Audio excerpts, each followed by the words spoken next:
இந்த உலகத்திலே மழை பொழிகிறது. மழை பொழிகிறது யாருக்காவது எப்ப பெய்யும் தெரியுமா? தெரியாது. நீங்க செய்திகள்ல கூட பாத்தீங்க அப்படின்னா இந்த நேரத்துல இந்த இடத்துல இந்த நாள்ல மழை பெய்யக்கூடும் அப்படின்னு தான் சொல்லுவாங்க. உறுதியாக கண்டிப்பாக மழை பெய்யும், மழை பொழியும் என்று சொல்லுவாங்க. மற்ற கிடையாது. அப்போ மழை பொழிவது என்பது அது மறைவான ஆற்றல் இருக்கிறது. நாமளும் பார்க்கலாம், நாளைக்கு மழை பெய்ய வாய்ப்பு இருக்கிறது அப்படிமாங்க. ஆனா வெயில் அடிச்சுக்கிட்டு இருக்கும். நாளைக்கு கடுமையான வெயில் இருக்கிறது என்று சொல்லுவாங்க. ஆனால் கடுமையான மழை பெய்யும். அவன் மாற்ற வருதா இல்லையா? அவன் மனிதர்களால சில விஷயங்களை வைத்து அப்பொழுது என்ன நிலைமை இருக்கிறதோ அதை வைத்து இது என்று சொல்லிவிட முடியும். இப்போதைக்கு இப்படி இருக்குது, அதனால மழை பெய்யும் போல இருக்கு. இப்பொழுதுக்கு இவ்வளவு வெயில் அடிக்குது, அதனால மழை பெய்ய வாய்ப்பு இல்லை போல இருக்கு என்று இப்போதைக்கு உள்ள ஒரு விஷயத்தை சொல்லலாமே தவிர அடுத்த நிமிஷம் என்ன நடக்கும் தெரியுமா? அடுத்த நிமிஷம் என்ன நடக்கும் சொல்ல முடியுமா என்றால் முடியாது. அதே மாதிரி ஒரு மனிதர் எந்த இடத்திலே மரணிப்பார், எந்த நேரத்திலே மரணிப்பார் யாருக்கும் தெரியாது. அதுவும் அல்லாஹ்விடத்துல மட்டும்தான் இருக்கிறது. அல்லாஹ் கிட்ட இருக்கிற அந்த ஒரு விஷயம் இது. அதனால்தான் அல்லாஹ்வுடைய தூதர் அவர்கள் சொன்னார்கள், ஒரு மனிதனுடைய அந்த மரணத்தை அல்லாஹ் ரப்பல் ஆலமீன் ஒரு இடத்திலே முடிவு செய்து விட்டாங்க. உதாரணத்திற்கு ஒரு மனிதர் இந்த கட்டளையிலே இருக்கிறார், அவருக்கு அல்லாஹ் மரணத்தை சென்னையில தான் வச்சிருக்கிறான்னு வைங்க. அவர் அதற்காக பயணத்தை ஏற்படுத்தி அதற்கான அந்த தேவையை ஏற்படுத்தி அந்த தேவைக்கு அந்த மனிதரை முன்னெடுக்கிற மாதிரி சென்று அவர் சென்னைக்கு போய் அல்லாஹ் அங்க மரணத்தை விடுவான். அல்லாஹ்வுடைய தூதர் சொல்றாங்க, ஒரு மனிதர்களுக்கு அல்லாஹ் மரணத்தை முடிவு செய்து விட்டான் என்று சொன்னால் அந்த இடத்திற்கு தேவை உள்ளவராக அவரை ஆக்குவான். அப்ப அல்லாஹ்விடத்துல உள்ள ஒரு விஷயம், நாம எந்த நேரத்துல எந்த நாளுல எந்த ஊர்ல எப்பொழுது மரணிப்போம் என்பது யாருக்கும் தெரியாது. அப்ப அல்லாஹ்வுடைய மறைவான ஆற்றல்ல இதுவும் என்று அல்லாஹ்வுடைய தூதர் அவர்கள் சொல்கிறார்கள். அதே மாதிரி மூன்றாவது விஷயம் என்ன? கருவறையில உள்ள அந்த குழந்தை என்பது அது எப்படிப்பட்டதாக இருக்கிறது என்பதை அல்லாஹ் ஒருவன் தான் அறிவான் என்பதை இஸ்லாம் நமக்கு சொல்லி தருகிறது. சிந்திச்சு பாருங்க. ஆனா இன்றைக்கு இந்த ஒரு விஷயத்திற்கு மாற்றமாக இருக்கும். நமக்கு சிந்திக்க தோணும், என்ன மாற்றமா இருக்கும்? அதை இன்னைக்கு ஸ்கேன் மூலமா எல்லாம் குழந்தை எப்படி இருக்குது, ஹார்ட் பீட் முதற்கொண்டு எந்த அளவுக்கு எலும்பு வளர்ந்திருக்கு, எந்த அளவுக்கு அது இருக்கிறது, இதெல்லாம் கண்டுபிடிச்சிடறாங்களே, இது மறைவான ஆற்றல் இல்லையே என்று நமக்கு தோணும். ஆனால் அதற்கு உள்ளாகவும் பல விஷயங்களை அல்லாஹ் ஏற்படுத்தி வச்சிருக்கான். என்ன ஏற்படுத்தி வச்சிருக்கான்? குழந்தை உருவாகி விட்டது. குழந்தை உருவாகி விட்ட உடனே அது ஆனா பெண்ணா என்று தெரிஞ்சிடும். அதே மாதிரி அது நல்ல ஆரோக்கியமாக இருக்கிறதா இல்லையா என்பதும் தெரிஞ்சிடும். எந்த அளவுக்கு வளர்ந்திருக்கிறது என்பதும் தெரிஞ்சிடும். ஆனால் அது பிறக்குமா என்பது தெரியுமா? தெரியாது. இது கண்டிப்பா முழுமையாக அது அடைந்து அது பிறந்துவிடும் என்று எந்த டாக்டராவது சொல்லுவாங்க? அந்த மத கிடையாது. ஏனென்றால் அந்த கர்ப்பப்பை எந்த அளவிற்கு தாங்கும், எவ்வளவு விஷயத்தை தாங்கும், இது தாங்குமா இல்லையா என்பதெல்லாம் அல்லாஹ் தான் தெரியும். இதெல்லாம் ஸ்கேன் மூலியமா இதெல்லாம் பார்த்துக்கிறோம். அதனால இது மறைவான ஆற்றல் இல்லைன்னு சில பேருக்கு தோணும். ஆனால் நல்ல ஆரோக்கியமாக இருக்கிற குழந்தையே அந்த கர்ப்பப்பைக்குள்ளாக இருக்கும் பொழுதே 3 மாசத்துல இறந்துடலாம், 7 மாசத்துல இறந்துடலாம், 9 மாதத்துல இறந்துடலாம். அது தெரியுமா? அது தெரியாது.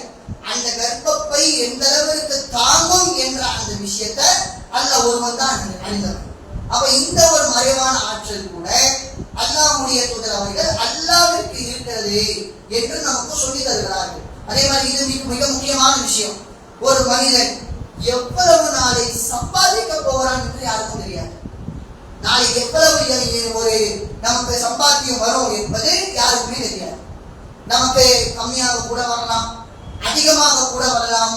அவன் பொருளாதாரம் என்பது அது நமக்கு எந்த அளவிற்கு வருகிறது என்று கூட நமக்கு தெரியாத பட்சத்துல நாம ஒரு முடிவெடுத்து இதுதான் நடக்கும், என் வாழ்க்கையில இதுதான் நடந்தாகணும், கண்டிப்பா இது நடந்துவிடும் என்று ஒரு மனிதன் ஏற்றுக்கொண்டு அது தோல்வி அடைந்து விட்டால், அது இல்லாமல் போனால், அல்லாஹ் அதை பறித்தான் என்று சொன்னால் இது எந்த அடிப்படையில மனிதன் தனக்கு தானே ஏற்படுத்தக்கூடிய ஒரு கவலை தவிர இது அல்லாஹ் கொடுக்கக்கூடிய கவலையே இல்லை. ஒரு விஷயத்தை நாமே நம்முடைய மனதில் போட்டுக்கொண்டு அது நடக்கவில்லை என்றால் இது அல்லாஹ் ஏற்படுத்தக்கூடிய கவலை கிடையாது. அல்லாஹ் இந்த அடிப்படையில சிந்திக்க சொல்லல, அல்லாஹ் இந்த அடிப்படையில வாழ சொல்லல. அல்லாஹ் நாடினால் நடக்கும், அல்லாஹ் நாடாவிட்டால் நடக்காது. ஒரு பெண்ணை பார்க்கிறோம், ஒரு இளைஞருக்கு, ஒரு ஆணுக்கோ ஒரு பெண்ணுக்கோ பார்க்கிறோம். அப்படி பார்க்கும் பொழுது அது தவறி போகலாம், அந்த பெண் இல்லாமல் போகலாம், அந்த ஆண் நமக்கு கிடைக்காமல் போகலாம். அவ இந்த அடிப்படையில நாம் என்ன சிந்திக்கிறோம்? இது அல்லாஹ்வுடைய நாட்டம். இன்றைக்கு முஸ்லிம் மக்கள் எந்த அளவுக்கு இருக்கிறாங்க? நிச்சயதார்த்தம் ஒண்ணு பண்றாங்க, அதுவே மார்க்கத்துல இல்லை. எந்த அளவுக்கு செய்கிறார்கள் என்றால் அந்த பொண்ணும் அந்த பையனையும் சேர்த்து வச்சு போட்டோ நான் எடுத்து ஒன்றாக உட்கார்ந்து சாப்பிட வைத்து ஒன்றாக ஊட்டி விட்டு என்ன நடக்கும்? அப்போ இவதான் என் மனைவி அப்படின்னு பிக்ஸ் ஆயிடுவான். இவதான் என் மனைவி, இவர்தான் என் கணவர் என்று முடிவே செய்து விடுவார்கள். முடிவு செய்து திருமணம் செய்வது எல்லாம் இரண்டாவது பட்சம்.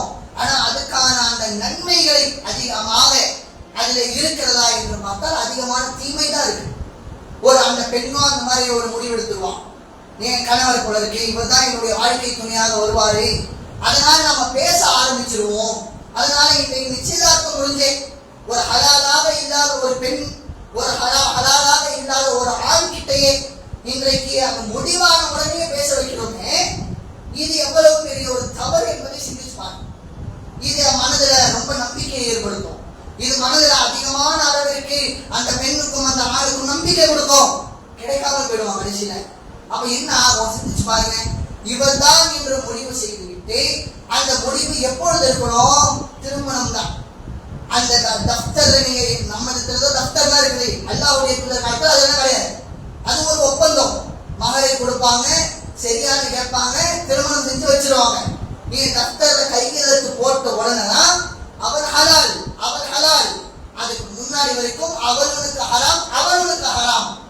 அவன் இந்த அடிப்படையில நமக்கு நாமே ஏற்படுத்தக்கூடிய கவலைகள் இதுவும் ஒரு நம்பிக்கையை கொடுத்து இவதான் என் கணவன் மனைவி என்று அது இல்லாமல் போன உடனே கடுமையான அளவிற்கு கவலைப்பட்டு உட்கார்வதற்கு பதிலா திருமணம் ஆனாதான் அவன் மனைவி என்ற ஒரு முடிவோடு ஒரு ஆணோ அல்லது ஒரு பெண்ணோ இருந்தால் என்று சொன்னால் இந்த கவலை எல்லாம் மனிதனுக்கு ஏற்படவே செய்யாது.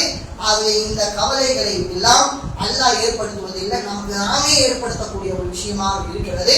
ஆகவே இது ஒரு கவலையே இல்லை என்பதை நாம் உணர்ந்து மார்க்க அடிப்படையில் நாம் வாழ்வோம் என்று கூறி என்னுடைய முதல் உரையை நான் நிறைவு.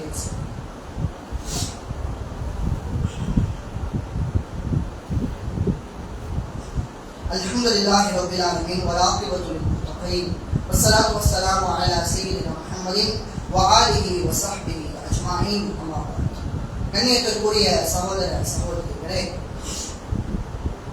மனிதன் தனக்குத்தானே ஏற்படுத்திக் கொள்ளக்கூடிய அந்த கவலை, அதற்கான தீர்வு என்ன, அது சரிதானா என்பதை முதல் முறையில நாம் பார்க்கிறோம். இந்த இரண்டாம் முறையில் மனிதனுக்கு ஏற்படக்கூடிய எந்த விதமான கவலைகளாக இருந்தாலும் அதற்கு இஸ்லாம் அழகிய ஒரு தீர்வை நமக்கு சொல்லி தருகிறார். நமக்கு ஒரு தேவை என்றால் அதை அல்லாஹ்விடத்திலே கேட்கக்கூடியவர்களாக இருக்கிறோம். அது கவலைக்குள்ளான விஷயமாக இருந்தாலும் சரி, நமக்கு தேவையான ஒரு விஷயம், பொருளாதாரம், குழந்தை, அதே மாதிரி வாழ்க்கையில நிம்மதி, சந்தோஷம், இப்படி அனைத்தையுமே கேட்கிறோம். ஆனால் அல்லாஹ்விடத்தில் கேட்கக்கூடியதை அல்லாஹ் ரப்பல் ஆலமீன் சொல்லும் பொழுது நான் இதை கண்டிப்பாக உங்களுக்கு தருகிறேன் என்ற வாக்குறுதி தருகிறான். மனிதன் என்ன துவா செய்தாலுமே அதற்கு நான் பதிலளிக்கக்கூடியவனாக இருக்கிறேன், நான் அதை கேட்கக்கூடியவனாக இருக்கிறேன், அதற்கு நான் பதில் சொல்லக்கூடியவனாக இருக்கிறேன், நிறைவேற்றக்கூடியவனாக இருக்கிறேன். அதனால பதிலை என்னிடத்தில் எதிர்பார்க்கட்டும், என்னையே அவர்கள் நம்பட்டும் என்றெல்லாம் அல்லாஹ் சொல்றான்.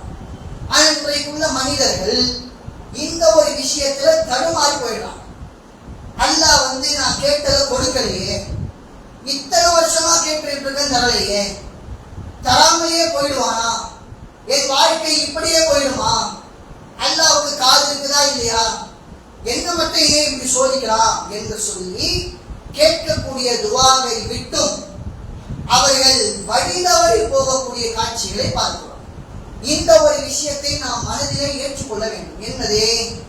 ஒரு மனிதருக்கு அவர் செய்யக்கூடிய அந்த துவாவை அல்லாஹ் கண்டிப்பாக கொடுக்கிறாங்க. ஆனால் கண்டிப்பாக நான் அதை தருகிறேன் என்று சொன்ன அல்லாஹ் அதை நீங்கள் கேட்ட அடிப்படையிலே தருகிறேன் என்று எங்கேயுமே சொல்லலாம். அதை முதல்ல நம்ம மனதிலே ஏற்றுக்கொள்ள வேண்டும். அல்லாஹ் நம்ம கேட்டதை கண்டிப்பா தந்துருவேன் அப்படின்னு சொல்றான் மத்த கிடையாது. நான் பதிலளிக்கிறேன், கண்டிப்பாக அது நிறைவேறும். ஆனால் நீங்கள் கேட்ட மாதிரி தான் நிறைவேறுமா என்றால் இல்லை. அது அல்லாஹ்வுடைய கையில் இருக்கு. அப்ப நாம கேட்கக்கூடிய துவா எந்தெந்த விதத்திலெல்லாம் நம்மை அடைகிறது என்று பார்த்தோமே ஆனால், ஒன்று நாம கேட்கக்கூடியதை அல்லாஹ் நிறைவேற்றி விடுவான். அல்லாஹ் நாம கேட்டதை நமக்கு செஞ்சு கொடுத்துருவான் இந்த உலகத்துல. ரெண்டாவது என்ன? அல்லாஹ் நாம எதை கேட்கமோ அதை தர மாட்டான். ஆனா அதற்கு பதிலாக இது வந்திருக்குமோ என்று நம்முடைய வாழ்க்கையை சிந்திச்சு பார்த்தா நமக்கு தெரியும். உதாரணத்துக்கு ஒரு அதிகபட்சமான பொருளாதாரமாக ஒரு 1 லட்சம் ரூபாய் இருந்தா நாம பிசினஸ் ஆரம்பிக்கலாம். இறைவா அதற்கு எப்படியாவது அருள் புரிய எனக்கு பரக்கத்து செய் என்று துவா கேட்கிறோம்னா அல்லாஹ் வெறும் 10,000 ரூபாய் தருவான். அப்ப அது 1 லட்சம் ரூபாய் கிடைக்காது. அப்ப என்ன செய்யணும்? அதற்கு பதிலாக அல்லாஹ் இப்போதைக்கு இதை தந்திருக்கான், இதை வைத்து மன நிறைவு அடைவோம். அல்லாஹ் கண்டிப்பா இதை தருவான், அதுக்கு மேலேயும் தருவான். அல்லது இதை வைத்து அதிகமான பொருளாதாரம் இருந்தால் நீ வணிகத்துக்கு போயிடுவ, அது உனக்கு ஒரு சோதனையாக அமையும், அதனால இப்போதைக்கு இவ்வளவு வச்சுக்க என்று அல்லாஹ் சொல்லி இருக்கிறான் போல என்று நாம ஏற்றுக்கொள்வோம். சில விஷயங்களை மூன்றாவது விதம் என்னன்னா, அல்லாஹ் தரவே மாட்டான். கேட்டதையும் தரமாட்டான், அல்லது கேட்டதுக்கு குறைவாகவோ அல்லது கேட்டதற்கு மாற்றமாகவோ அல்லாஹ் தரவே மாட்டான். அப்ப அல்லாஹ் பதிலளிக்காத மாதிரி நமக்கு தெரியும்.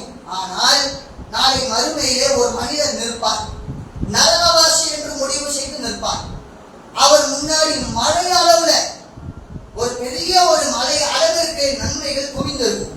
அந்த மனிதன் ஆச்சரியப்படுவான், இவ்வளவு நன்மையா? நானா செஞ்சேன்? நரகத்துக்கு முடிவாகிவிட்டது, என்னுடைய பாவங்கள் தான் அதிகமாக இருக்கிறது.